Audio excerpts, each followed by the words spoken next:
Blue சட்டையை துவைத்தெடுத்த துவைத்தெடுத்த அப்படின்னு சொல்லலாமா, கிழித்தெடுத்தன்னு சொல்லலாமா? ப்ளூ சட்டை ஏற்கனவே பிஞ்சு போய் தான் தொங்கிட்டுருக்கு.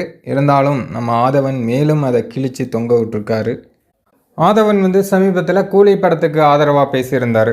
அதாவது கூலி படத்துக்கு நெகட்டிவ் பரப்பியவர்கள் எல்லாம் ஆதவன் வெளுத்து வாங்கியிருந்தார். உடனே ஆதவனுக்கு எதிராக நீங்கள் தியேட்டருக்குள்ளேயே போய் லியோ படத்துக்கு நெகட்டிவாக விமர்சனம் பண்ணீங்களே அப்படின்னு கிளம்பிட்டாங்க. அவர் முதல்ல விமர்சனமே பண்ணல, ஒரு காமெடி, அதாவது ஸ்டாண்டப் காமெடி மாதிரி பண்ணியிருந்தார். அதுவும் எதற்காக பண்ணேன் அப்படிங்கிறத அவர் வீடியோ வெளியிட்டு விளக்கம் கொடுத்துருக்காரு. இதற்கிடையில் ப்ளூ சட்டை மாறனையும் துவைத்து எடுத்திருக்காரு ஆதவன். அதாவது ப்ளூ சட்டைக்கு நாமெல்லாம் ரொம்ப சாதாரணம் ஐயா, அவரை நாமெல்லாம் எதுவுமே செய்கிறதில்ல. அவரை தெலுங்கு கற்றுக்கிட்டு தெலுங்கில் ஒரு விமர்சனம் கொடுக்க சொல்லுங்களேன் பார்ப்போம்.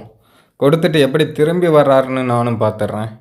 தெலுங்கில் இப்படி விமர்சனம் கொடுத்தா கும்மு கும்முன்னு கும்மிடுவாங்க.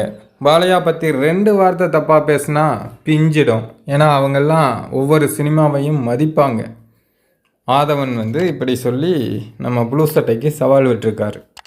தமிழ்லையே இவன் கிழிக்கிற கிழிப்புக்கு எல்லா பக்கமும் அடி வாங்கிட்டு கிடக்குறான். இதில் தெலுங்கு சைட்லாம் போனான்னா அவ்வளோதான்.